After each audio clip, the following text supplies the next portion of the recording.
This video is sponsored by EVBase. Hello everyone, this is Moshe, the electric Israeli on FSD. If you're new, please subscribe and help me change the world one electric car at a time.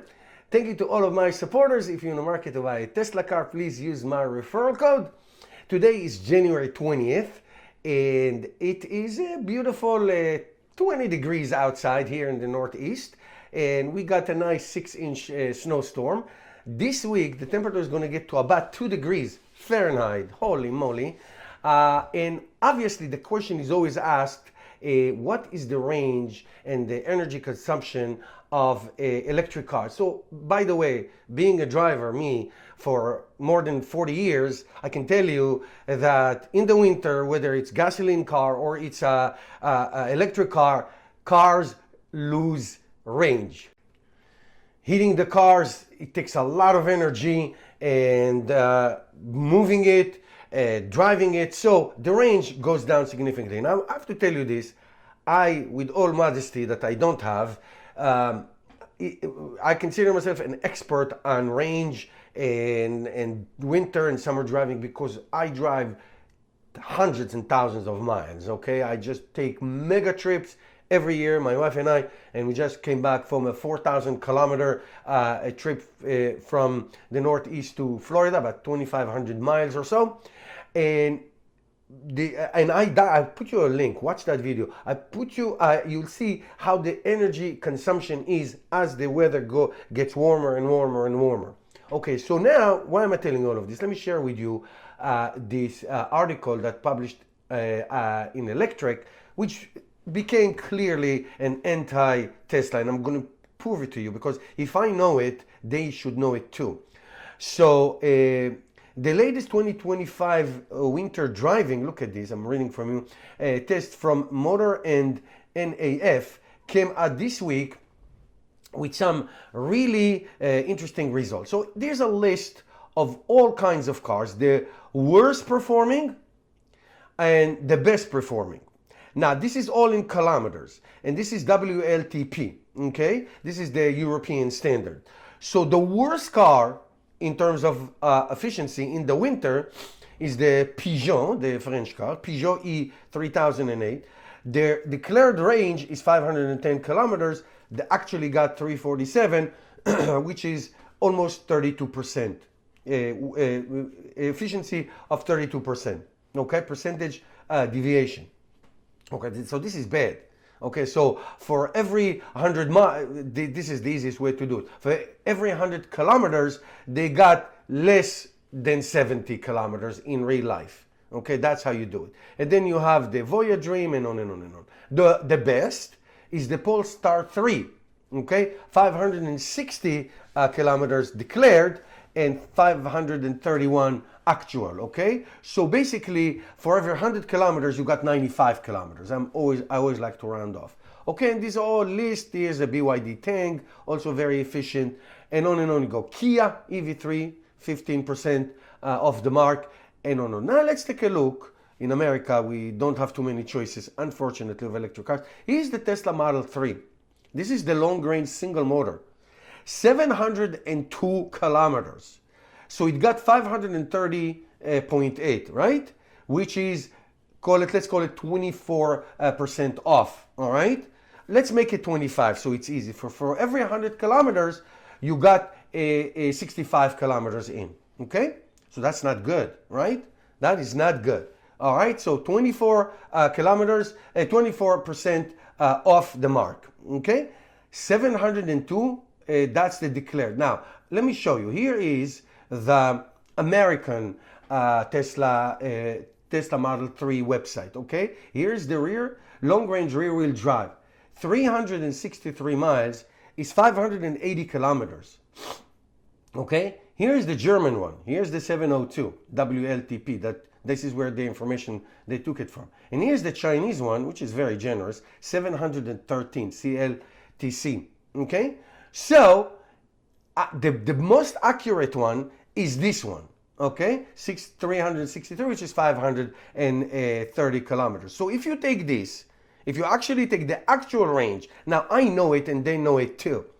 700, if it's really 580 kilometers. So if you divide 530 to 580, you get 91% efficiency, meaning minus 9, which will make it one of the top. Will make it really one of the top one.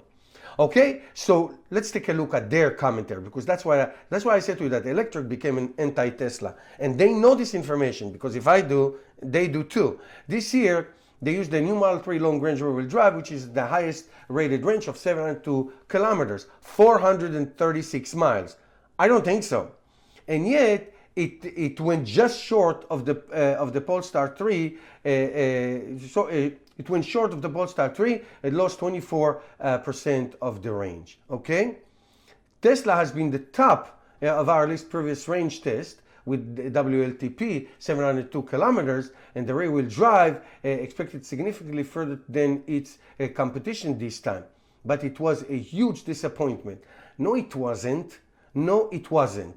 Okay, here's one more. Here's electric take. By the way, let me give credit to the person. I think it's, what's his name? Yes, it's Lombard, Fred Lombard. I've been following him for many, many years. Okay, Chinese EVs are no jokes. We know, no wonder why the industry is scared of them. That is true. I talk about it a lot in my videos. Tesla performance is also disappointing. Okay, in the new version of Model 3, because it used to be better in those tests. Okay, so now that we got their side, let me tell you about the facts. Who makes these numbers? Who said that this is 702 kilometers, or which is 436 miles, or 713? How do they test it? Okay, so I can tell you the Chinese standards, because there's a lot of city driving, which consumes less energy. So yes, if you drive 20 miles an hour, you can get 1,000 miles range. Okay, all right. In Scandinavia, or in northern New Jersey, where I am now, which is going to be 2 degrees, obviously it's going to be completely different. Now, let me tell you actual news. In my video, I left in this, right before Christmas, my wife and I go on that huge vacation. I left, it was snow, piles of snow, and cold, and our first leg from New Jersey to Maryland, no, to Rhode Island, okay? That's our first stop. There's a supercharger, that's our first stop. The efficiency was 64%. 64%. Meaning, 64 miles, we did it in miles. 64 miles for every 100 miles, which is 160 kilometers. Okay, that was the actual numbers. And as we went south, it improved, got to 91%. Okay, how many miles we drove and how many miles we consumed. So if you do it by kilometers, then it's so much better. Obviously, if you do it by kilometers, it's much better. I'm not trying to play mathematical games. I'm just telling you. They know that the 702 kilometers and the 713 kilometers, they're not real. They're not true. They're not real. Okay, it's not the real life. Okay, it depends how you're driving, depends where you're going, speed, weight, how many passengers you have. There's so many different components. Now, is it true that cars lose their range? Doesn't matter if it's gasoline or not gasoline. Doesn't matter what it is. They do lose range. And the Polestar 3 doing very well, it's probably also true. But the beginning range is not, you cannot say Model 3 got 530 off of 702. She got 530 off of 580, because I have, friends all over the world who have Tesla Model 3s, and they say, well, if you plug in the car, you're not going to see 702 kilometers. You're not going to see 436 miles. Now, one more thing I'll tell you, and we'll end with this, that people say, on a 70 miles per hour drive, blah, blah, blah, blah, blah, people say that, summertime or whatever, good weather, that the Model 3s get more than the actual range, declared range. So it's very subjective. It depends on so many different variables. And tell me the true range. When you plug it in, what is it that you see, and then what is it that you got? Then I would, or you drove 200 kilometers and you spend 250 kilometers of battery to achieve those 200 kilometers or 200 miles. It doesn't matter. That's what you need to say. Okay, that is the true test of real world range. And what they say, it's like a game. It's not true. It is not true. It's not the right number to if you divide 530 by 702, of course you're going to get a crappy number. But if you divide 530 by 580, you're going to get a completely different number. So I don't believe that the test was conducted in the right way with the base numbers to begin with. That's what I'm saying. Okay? If you get what I mean. Okay, let me know in your comments below. Thank you for watching.